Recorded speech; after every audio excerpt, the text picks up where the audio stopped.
Bro,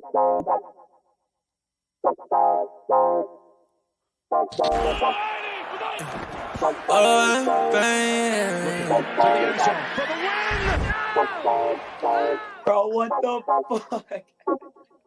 Whoa! Yeah.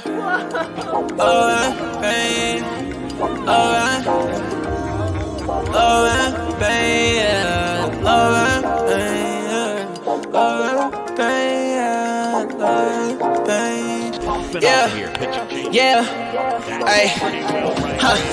I just wanna touch the top. Baby said that she in love and she don't love the lie. Been chillin' with all the bros, I've been above the spot. Shawty said that things change, well it does a lot. Hey, watching out the payment, man, the suds is high. Yeah, lost inside the heart, but it's emerging right. I've been out the way and I'm good. I can find my home. Everything I said it was is not. Yeah, Jamaica, how you layin'? Yeah, you ain't say none, what you saying, baby? I lost you, but who's paying? Don't know why you hit my phone, why you playing? Yeah, I can't handle it without the trusting. Yeah, I can see the top, I wanna touch it. Yeah. We been getting money, no discussion. Now I don't let it top, but shorty always get the fussy. Yeah, hey, I like the cruise on it. Say she like the way I sound and how I groove on them. I been steady dodging bullets, how I move on them. But he talking out his neck and not a crew on them. Yeah, and I'm sliding. Shawty like the vibe, don't want the right to end. Yeah, to the nice end. Yeah, to the nice end. I can always keep the cool, I'm never fighting. Man, I love was all the cake without the icing. Now I found new love, different pricing. And it won't cost my soul, no devices. Yeah, I ain't got a plan for it, I'm the man for it. Silver Brody couldn't stand for it, it's very important. I've been off the edge, I've been feeling the wind blowing. I can lose my head and my heart, but they been gone. I just hit the edge of stairs when it's dead time. I just lost promises, I regret mine. I just gained a lot of love on the west side. I'm the GOAT, but I would never be the best guy. You might take me out of business like I'm Best Buy. Talk about the go to maybe zooming, I know that's right. Yeah. Talk about the go to maybe zooming, I know that's right. Thinking about the future, looking good and it's the best side. Oh, what's going on, everybody? Welcome back to another episode of Ride the Tide Sports Podcast. My name is Ty Kell, your host today, and I am with Luke and the Wanderer here to talk to you guys before Super Bowl Sunday, which is this weekend. I know some of you may have forgotten because, hey, we have 2 weeks in between there, and they slap a really shitty Pro Bowl in your face the weekend in between, just to remind you there is still football. But, hey, NFL is ending tomorrow with the Super Bowl between the Kansas City Chiefs and the Philadelphia Eagles. And so that's primarily what we're based around today, as well as UFC.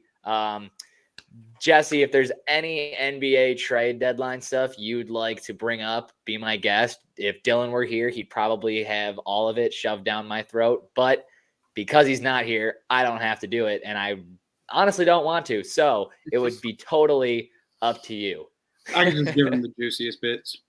Exactly. See, that's all I need. I don't need Dylan's spiel of every single player and all of the second round picks that got dealt. And the other guys that are big. The one thing I do want to mention, do you know how many second round picks were traded total? I think it was like 15 or 20. Higher. Really? It was like 30 or 27? Higher. No. I feel like I watched all day. It was really that many? It was higher. It was like 40? Luke, any guesses? It was higher. No. Yeah, I know the exact number. You're getting close, though. You're really close. 53 on the dot. Lower. 47. Lower. 43. 44. 44 second-round picks were traded on the final day of the NBA trade deadline. I think that is insane. And also, the new cryptocurrency of the NBA is second-round picks. I guess so. Shit. Because they're just throwing those bitches around left and right. Here, you can have 5 second-round picks, 6 second-round picks, 4 second-round picks. Absolutely. It's a whole new second round now. We're going to get into today's podcast by starting with some NFL news. The first thing we have is Tom Brady files the paperwork with the NFLPA, making his retirement official in the NFL, meaning he will not do the hoorah of coming back. Tom Brady is now also eligible for the NFL Hall of Fame in 2028. So it is official that Tom Brady is not coming back. Now, let's talk about a quarterback that is coming back and has a good plan. I want to talk about this because I think that it matters a lot to one person on this podcast in particular.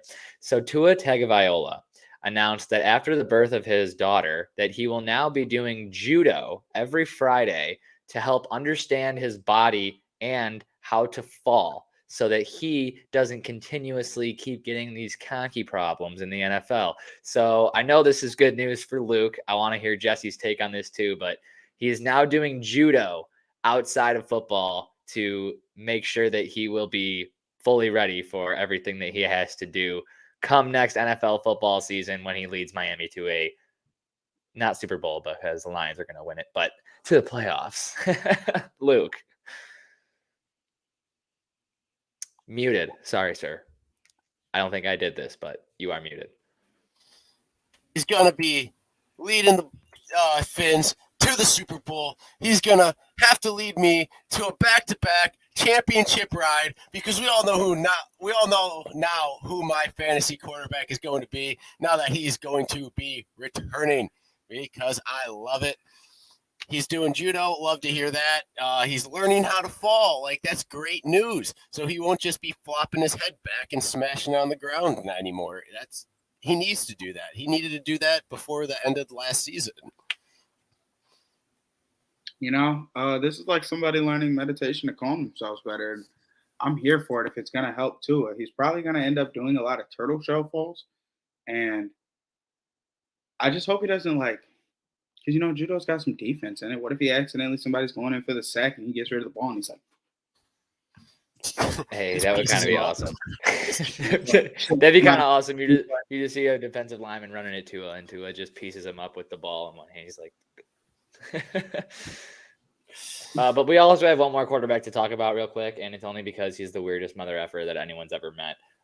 Aaron Rodgers is going on a retreat where he'll be sitting inside of a completely dark box, no light, nothing, for 4 days, I believe.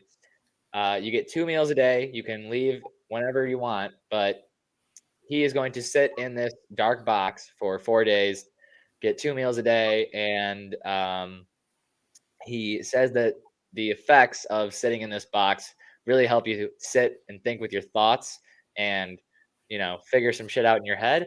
But also it triggers the effects that DMT provides to the body. And so there's a lot of psychedelic shit going on. So what do you guys think of this latest excursion of Aaron Rodgers and the abyss that he is? Inverted white rooming is crazy, first. Second, I can't even call him one of the most normal people we have in the NFL. He's like he's crazy drug addict guy on the corner. Never playing. And you're like, how did he become a professional athlete? Like, we remember him smoking in First Hour. We remember when Aaron Rodgers brought the crystals to First Hour and was talking to him in the back of the room. Like, we never thought he'd really get there. Wow. No disrespect to the ganja, but Jesus. For real. Luke, any thoughts on sitting in this box for 4 days? Just another one of Aaron Rodgers' little things. I'd love to say this is the first time I've heard about this, but I'm pretty sure the previous heavyweight champ, Yuri, has done this too. Pretty sure a couple UFC fighters have done this.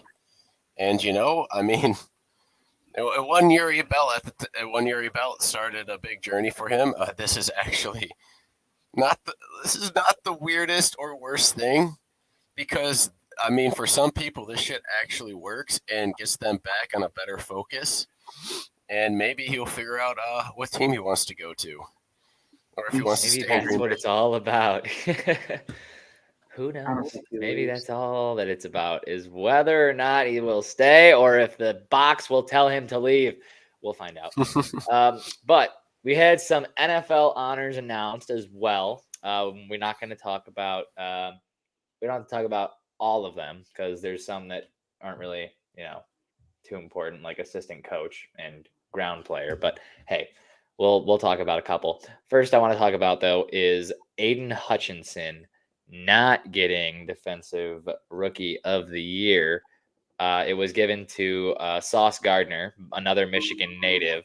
But the question I have is, was Hutch robbed on this one? I know that stats are primarily what you have to go off of in sports. And in most stats, almost all stats, Aiden Hutchinson was better than Sauce Gardner. I know that the argument on the other side is that, oh, well, they didn't throw it to Sauce Gardner. Well, the Jets were also running a cover 3. So there was a lot of zone, and there was a lot of times where the receiver that was closest to Gardner caught the ball, but it wasn't counting against Gardner because it was a cover 3, and no one was really close to him. So didn't count against him. However, I think that Aiden Hutchinson could have possibly gotten robbed here because Pepsi obviously came out before the NFL honors and gave Aiden Hutchinson Rookie of the Year in their mind, straight up Rookie of the Year. So with that being said, I think that that's already a kind of a sign like, oh, someone's giving him Rookie of the Year. But the Defensive Rookie of the Year voting was 46 votes for Sauce Gardner, 3 for Aiden Hutchinson, and 1 for Tariq Woolen. Now, I just want you guys to look at this map real quick as to where the votes came from. What the How in the world is the New York guy not going to win? Tell me that right now. How does the New York player not win when these are where the votes come from? We were set up to fail. All right. So that's reason number 2 why I think that it's absolute bullshit. And the third one is Aiden Hutchinson had 9.5 sacks. Sauce Gardner had 0. Granted, Sauce Gardner doesn't blitz, but hey, cornerback blitz, you can get a sack. Aiden Hutchinson had 3 interceptions. Sauce Gardner, you only had 2, my guy. Come on now. Anyone else care to weigh in on this? I think it's bullshit. A man who plays CB and is supposed to be intercepting the ball a lot got outpicked by someone on the D line. Like, what the fuck? That's some bullshit. I'm sick. Hutch had a lot of sacks. Hutch had some picks, and I'm pissed. I do respect everything Hutch did for Detroit in the season he had, but I think we all knew Sauce was going to win it after he got all first team. Because they weren't going to put a rookie on the all first team defense and not give him Defensive Rookie of the Year. All right, well, they fucked up by not putting Aiden Hutchinson on that same exact bitch then. You know what I mean? mean? I feel like why was Aiden Hutchinson not first team All Pro? They didn't feel like he was one of the best edge players. And that's bullshit. I don't know. I don't think Hutch was robbed. First team All Pro rookie team. Put him on there. You think he was robbed? You made the rookie. You don't think Hutch was robbed, though? I don't think so. All right. I think it was like a 4.9 and a 5 with the way things came out the season. That's tough because Sauce was the 4.9. He led the league in passes. Yeah, but they didn't get to him that much. How do we know? How are we supposed to know if he's actually good? He doesn't need to. The best corner. They got to throw it to him. Gilmore doesn't. Revis, he got thrown to because people were like, "Sit your 5'9" ass down." He's 5'9". You're not gonna. Oh shit! He's actually got up there. Damn. Yeah, he would though. Some other NFL honors worth mentioning. Patrick Mahomes wins NFL MVP. Justin Jefferson wins Offensive Player of the Year. Nick Bosa, Defensive Player of the Year. Like I said, Sauce Gardner gets Defensive Rookie of the Year. Garrett Wilson gets Offensive Rookie of the Year. Coach of the Year goes to Brian Daboll of the New York Giants. And Comeback Player of the Year goes to Geno Smith of the Seattle Seahawks. Anything that you disagree with? You know, I'd only disagree if Tua finished the season because, damn, he got knocked down hard and he was coming back hard. But, you know, you got to give it to Geno for kind of what he did. Yeah. I feel like Tua didn't come back. So he came back, but then he died again. Geno Smith, he came back from being below average. Like, he wasn't a starter for a long time. He was washed. and then he had a pop-off career. But I feel like what kept him down to come back was himself not performing. So I feel like somebody. Well, there's also the fact that he was playing behind Russell Wilson, who was the idol, like the Matthew Stafford of Seattle, who honestly you're never gonna play unless he gets injured, which is the only times that Geno Smith ever played was when he was injured. That's when they brought him over. He had already had time in other places underperforming. Yeah. But I think that Seattle's game script, game plan is just the way that Geno is meant to be playing football. They have the right setup over there, right scheme for him. But one more thing I want to mention about the NFL is that Taylor Heinicke speaks out about his role in the NFL, saying, "I want to be a starter, but I think personally being a backup quarterback is the best job in football." Taylor Heinicke thinks that is the best job. Straight up. I totally respect that too. He's like, look, I would love to start, but being a backup is probably the greatest job because you're not in harm's way. You can just come in when the other guy's not good and win the game for your team and then retreat back to your safety. And then everyone loves you and you're good. But at the same time, you don't have to get to it all year. Talk to Tampa, 3 times a year. Talk to Tampa. Yeah, see, exactly. Tampa. They're in need of a quarterback. Speak with them. I think you'd be nice over there. Heinicke in the white and red. A little bit of orange. Just a little bit. Just a hint. Luke, what do you think? It's hard. Is that the greatest job in sports or in it football? could be. I think it might be. I watched Blue Mountain State, and Alex Moran said that he was striving to be the backup because he didn't have to play every game. He could just go in or just sit there and chill, enjoy all the perks of being a actual quarterback, but not really being the quarterback. So I think Taylor Heinicke. He watched a little bit of Blue Mountain State, saw some Alex Moran, and was like, you know what? He ain't wrong. I want to do that shit.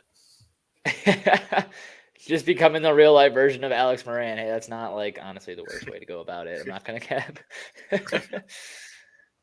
But those are all the NFL news aside from Super Bowl stuff that I have to throw at you. So if anyone else has anything else NFL they'd like to throw, please throw it now.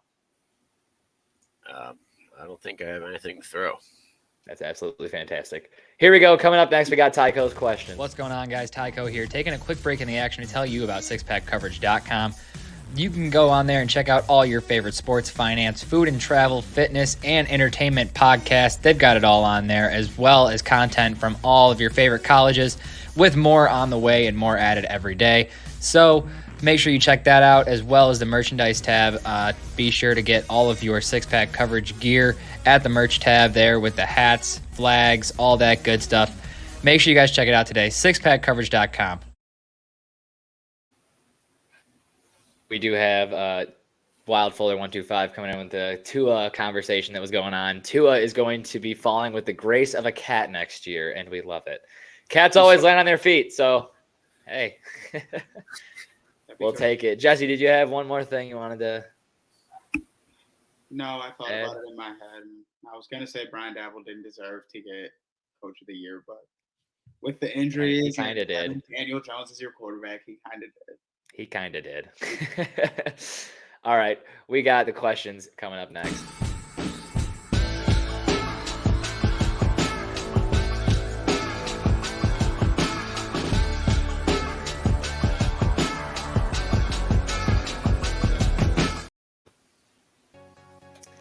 All right, it's time for Tycho's Tub O Questions Super Bowl edition. So we will get right into it. I think I got some good ones. I got some props for you guys. These are all props. And then obviously the last question is who will win this Super Bowl this year. But let's start it off with question number 1. The first touchdown type in the Super Bowl. What will it be? Will it be a pass, which is minus 150? Will it be a rushing touchdown, which is plus 150, or will it be any other method of touchdown plus 900?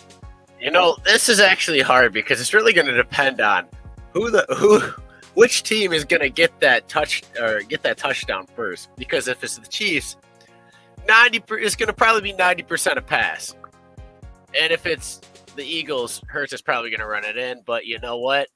I'm going with the Chiefs getting it. We're going with pass. All right, Jesse, what do you got? Pass, rush, or other first touchdown type in the Super Bowl?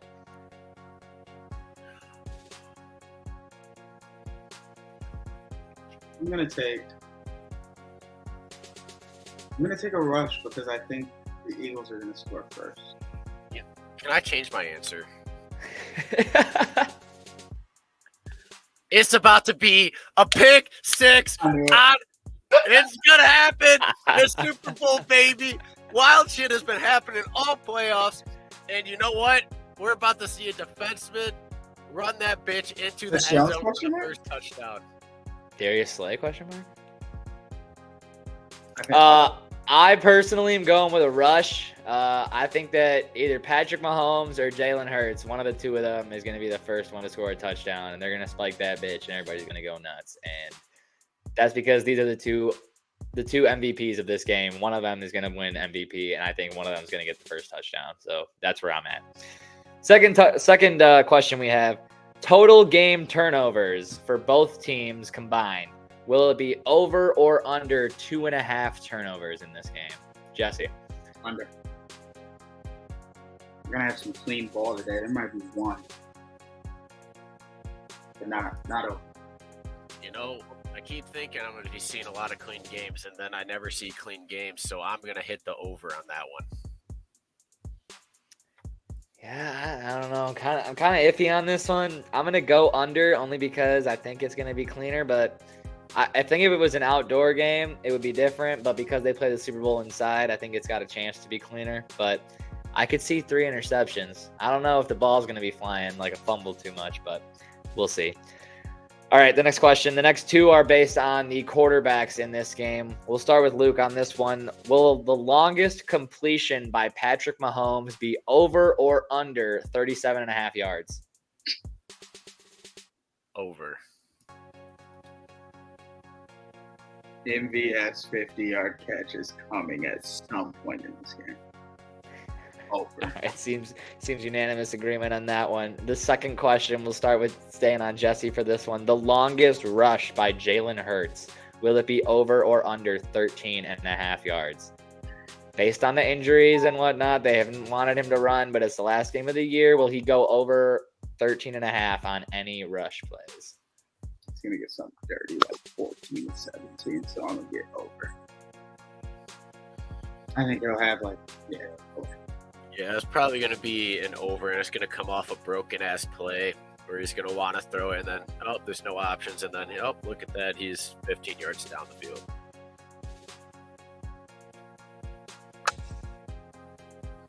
Yeah, I think that's totally possible. So, all right, next one we have up.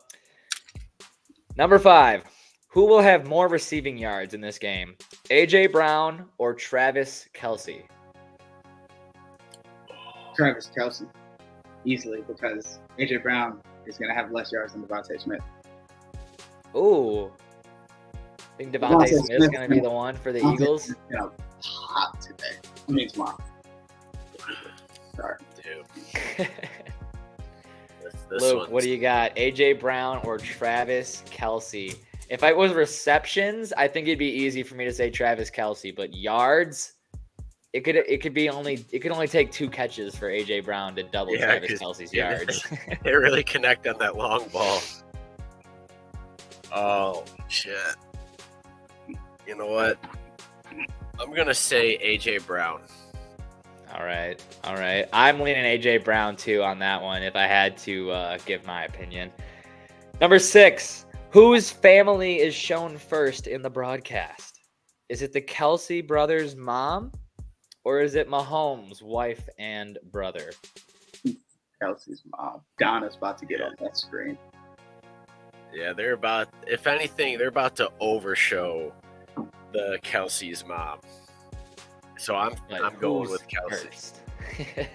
I know that's what I'm saying. Yeah. Because of that, Kelsey brother's mom is favored minus 750 to Mahomes' wife and brother, which is plus 424. So that's fair.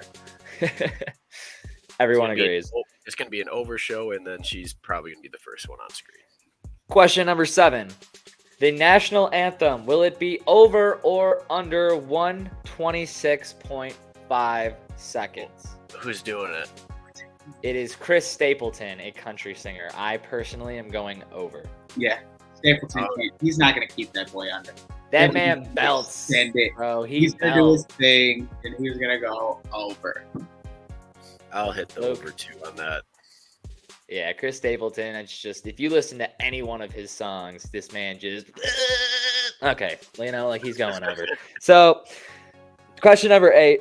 We're going to the halftime now. Halftime performance. What will Rihanna's opening song be for the halftime performance? At number 1, Diamonds is plus 220. Don't Stop the Music plus 245. We Found Love plus 350. Lift Me Up plus 430. Believe It plus 455. Where Have You Been plus 500. Umbrella plus 645. Work plus 800. Hate That I Love You plus 1,000. Cheers plus 1,000. Live Your Life plus 1,400. And Bitch Better Have My Money plus 1,500. What is Rihanna's opening halftime song going to be? Give me the plus 1,500. Bitch Better Have My Money to open the show? I was gonna say Shine Bright Like a Diamond, but that's too basic. I don't think it happens. Name me the top 4 again. Top 4, you have Diamonds at number 1, Don't Stop the Music at number 2, We Found Love at number 3, and Lift Me Up at number 4. Oh. Damn, I'm kind of mad that also Halo wasn't listed, but I might have to go with Diamonds. Diamonds number 1 at plus 220. I'd love to That's put a sub It's a in good there. pick. I think we might see something crazy, not even on the list. Yeah, that's very possible. Especially because she could have some other people going in there. But hey, personally, That's slide, bro. You're not. That's a Beyonce song, bro. Oh well. Halo is a Beyonce song. So you probably won't hear that one. Sorry. Okay, you're gonna see Beyonce come out and open it up. That would ruin this that bet. Actually, no. Actually, the question still is, what will be Rihanna's opening song? So that still would not be Rihanna's opening song. That would be Beyonce taking the opening. But I'm gonna go with Umbrella, because why not? I need to pick one in the middle of the pack. Did you just discover a Rihanna song that you forgot about? What? Oh no. I don't know. Don't say Love the Way You Lie. Don't do it. Love the Way You Lie. You're not getting it. Part 2. I honestly, not a horrible idea to bring Eminem with you, but hey, I mean, I don't think it's going to happen. All right, we got 2 more questions. These 2 are game related. One is right before the game. One is the game. Coin toss, heads or tails. Who's winning the game? Those are the final 2. I'll give it to you both at the same time. Jesse, heads or tails, and who's winning the game? This one is going to be a heads Super Bowl. And the team that chose tails will be the Eagles, and Kansas City will start the game how they'll finish the game first. How about in the lead? Call it how you see it. Chiefs will win the game.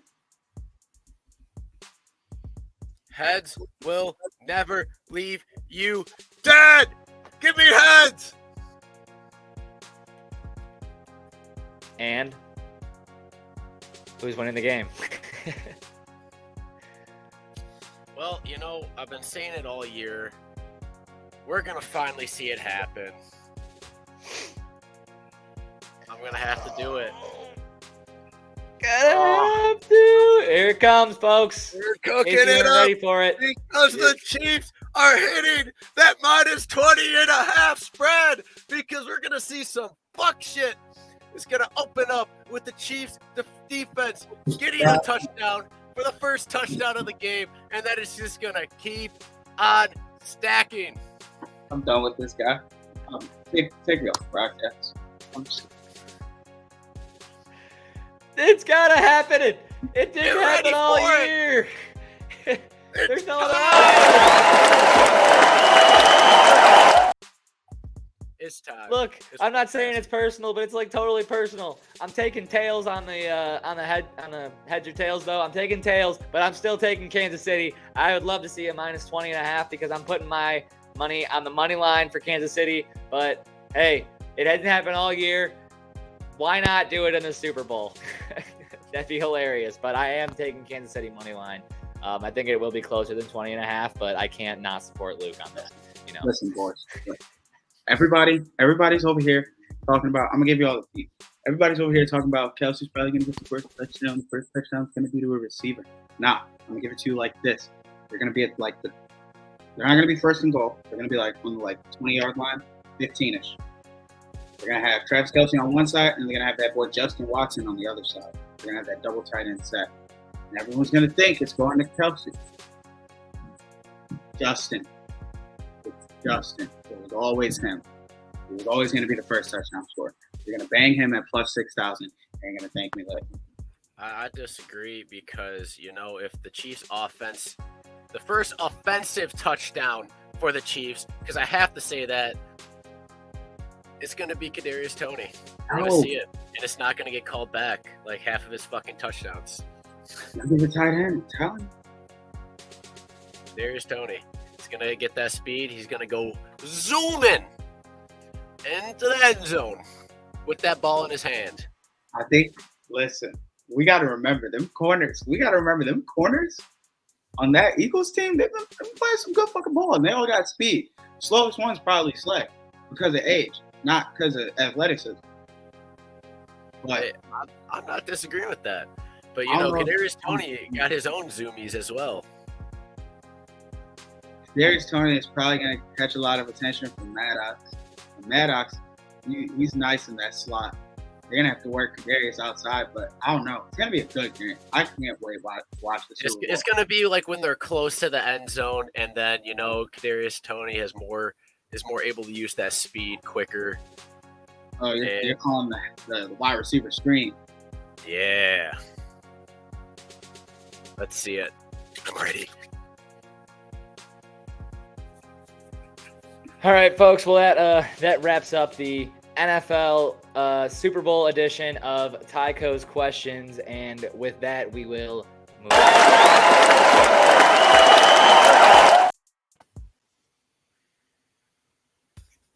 Well, you're gonna see it.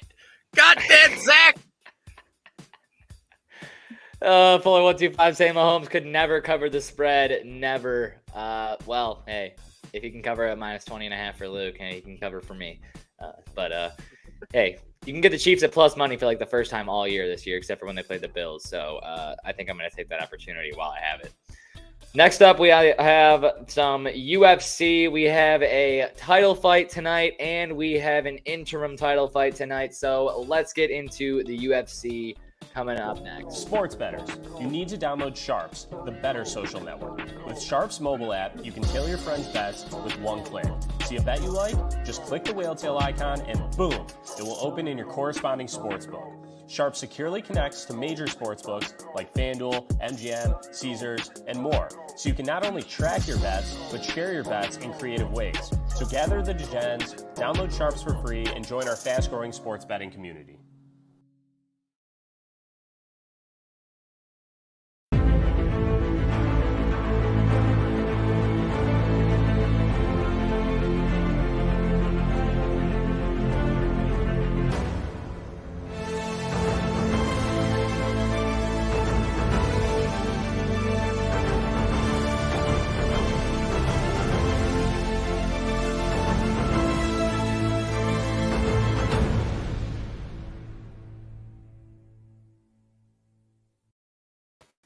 Well, the time is here. It is UFC 283. I thought it was 4. I might have accidentally wrote 3. Shit. Yeah, we're going to have to change that by one number. Give me a second.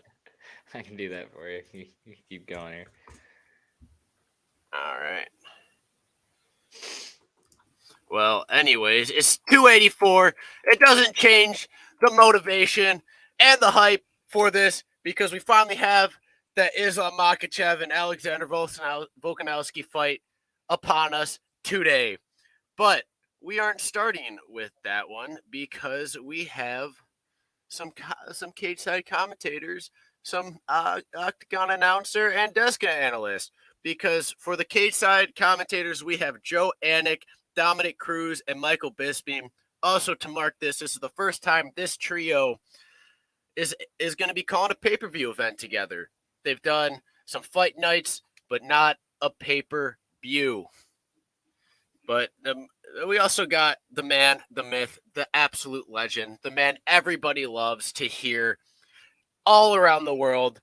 Bruce motherfucking Buffer is going to be there inside the octagon. That man was also slaughtered last night. I don't know if anyone else saw the video on Twitter, but he was like drunk as shit with some of the other UFC guys last night at the bar. There's a video on Twitter going around. Hey, he's a dog. He loves to fucking be with everybody. Let's just say. And one of my favorite videos of him is seeing him doing a little cameo video for somebody to break up with one of his exes. And that was fucking hilarious because he did that whole fight thing. And, it was for a breakup. That was funny. But let's get on to the desk analyst because we got Brennan Fitzgerald, who will serve the host of the post-fight show. And then we got the Anthony Smith, Michael Chandler, and Laura Sanko, who will join the show as analysts. Laura Sanko is starting to make her name well known and starting to make some big moves up in the side of the UFC. But now it's time. Let's get into the fights. That's what we're all here for. Fight number 1, Jimmy Crute against Alonzo Menifield. This one is going to be. Ty, you might not like it so much if this goes a little bit my way, but it's okay. Might get to see him mulling. But Alonzo, he's a little bit of a sniper himself. He could potentially catch Crute and get his own little takedown in and try and win this fight. But I'm not thinking like that. I am taking Jimmy Crute at -190 to win this fight. He's been rolling a bit. I mean, well, not really a bit. I mean, he's kind of lost his last 2, but he's going to get back to his fundamentals.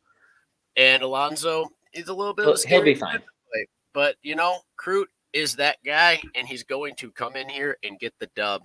I'm on Crute. I am Crute. I am Crute. For fight number 2, we have Justin Tafa against Parker Porter. Tafa is a -125 and Porter is a +105. This is stand-up versus takedowns. Tafa is an absolute – he's just nasty with his hands. He could finish this fight early.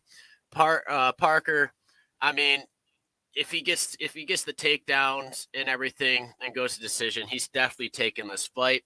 But something, Tafa is unreal with his takedown defense. And the last time I checked, he was 100% on his takedown defense. That could change this fight. But I still believe in Tafa. I think he might end this fight with a little bit of a KO. But how these 3-rounders go. Nothing is ever promised. And for fight number 3, we have Jack Della Maddalena against Randy Brown.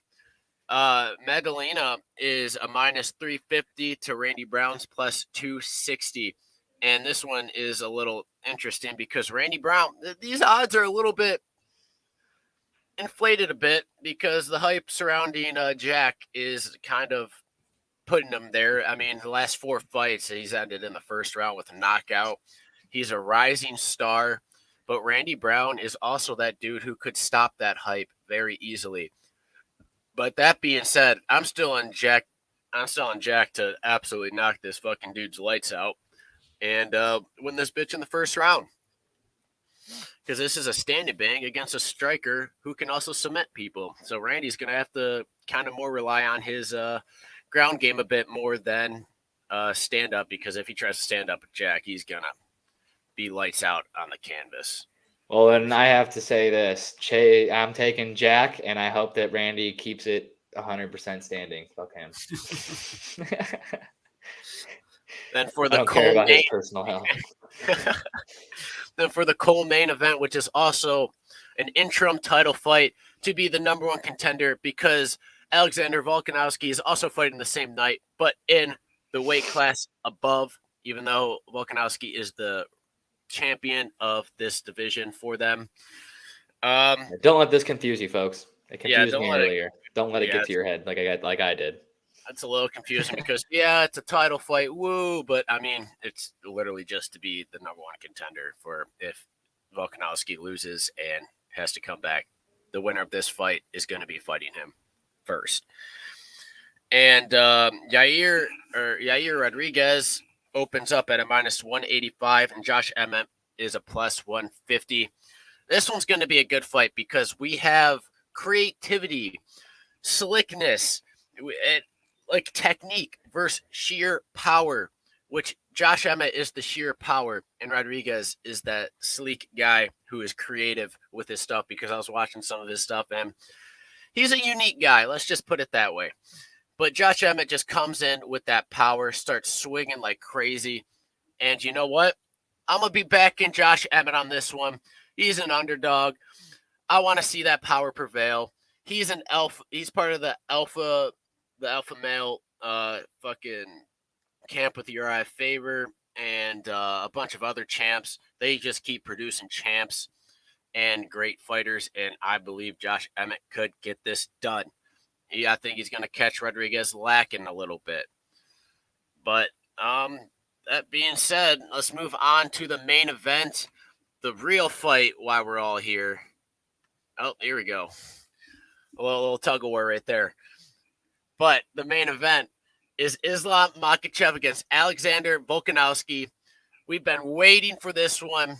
Will Volkanovski step up to the plate against the bigger man and get the job done? He loves to challenge himself. He loves to take that extra bite. But I think he took up a little bit too much to bite, because Islam Makhachev is absolutely nasty.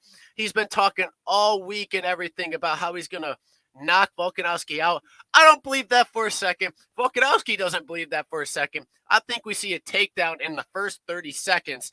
And, you know, I don't think it's going to be as big of a mauling as we've seen in the past, because Volk isn't.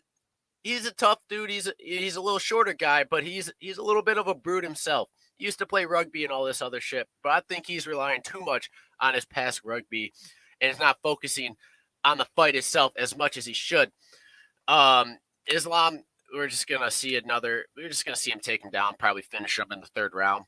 I think he's gonna choke him out, but we're not gonna see a tap from Volk, because I feel like last time he fought Brian Ortega, Ortega got him in a deep choke where he almost got put out, but he got out of there, and I think he got a shit ton of confidence from that, a little bit too much confidence, way too much confidence coming up against Makhachev, to where he thinks he's going to be able to get out of his chokes, and Islam just has a grip like no other, and his squeeze is just, you want to get caught in his squeeze, basically. So, I mean, Islam's going to put him out. He's going to probably pass out on the canvas, or Volkanovski's going to pass on the canvas from one of Makhachev's chokes. And that's how I think this fight is going to go.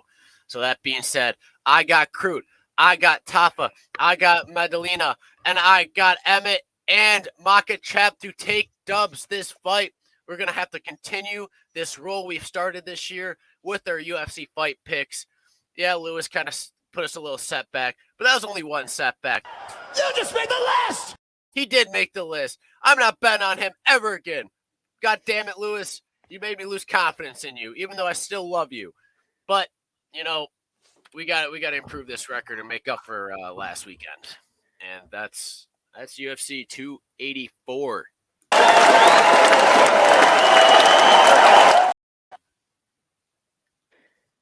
All right, ladies and gentlemen, we have one more thing for you guys to wrap up today's podcast, and it wasn't going to be as special as it will be now, but we have Jesse, also known as the Wanderer, and his son Lucius here to give you guys the NBA trade deadline news.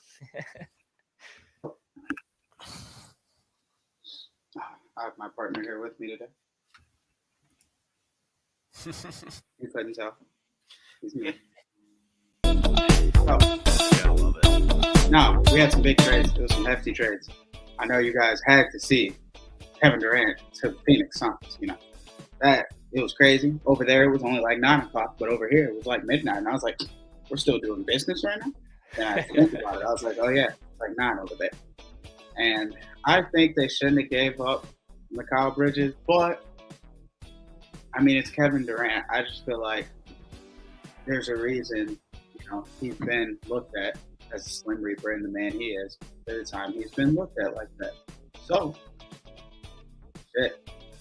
Do you guys feel like this is what Phoenix needs to get them over a hump? I think the hump of not being able to successfully get to the finals and win could definitely be helped by KD. Just, hey, KD, all I have to say personally is keep your foot off the fucking line this year, buddy. His foot was on the line. His foot was on the line. Well, anyways, this gives me way more confidence when the Phoenix Suns make the playoffs, and I'm going to be going crazy for my Suns as they march through to get themselves a motherfucking ring. That's all I got to say, honestly.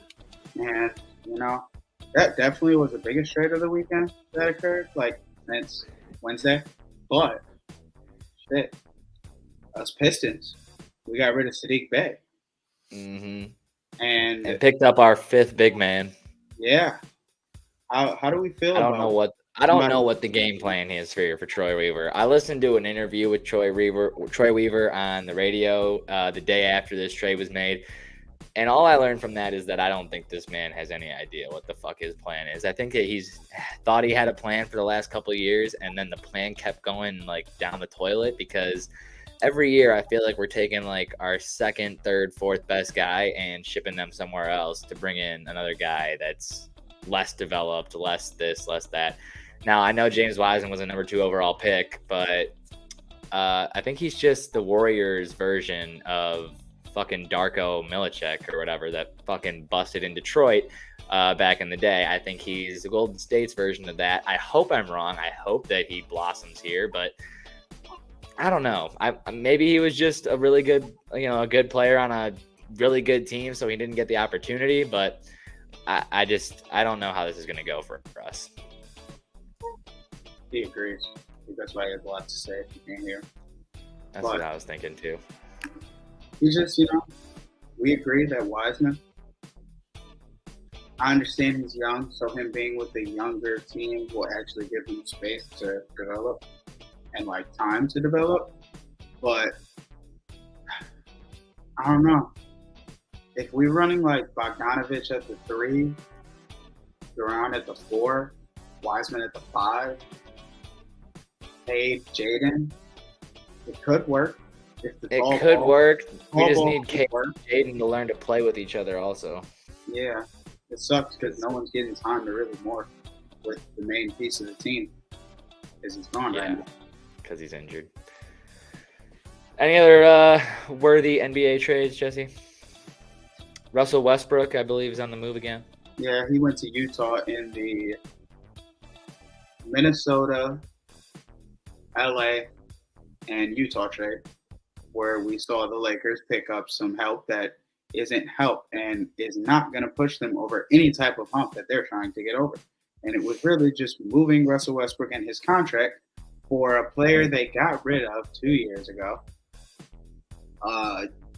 Solid defensive player in Malik Beasley, but Vanderbilt, I mean, he's just somebody so AD can get rest, I guess. But with that being said, Russell going to Utah, they're either going to buy him out or he's leaving after this year. Yeah, I don't see that being a staying spot for him. No. And with that, we wrap up the NBA trade deadline if anybody wants more information on the NBA trade deadline, you can either go look it up yourself or you can personally call Dylan, and I'm sure that he will tell you everything that you don't want to know.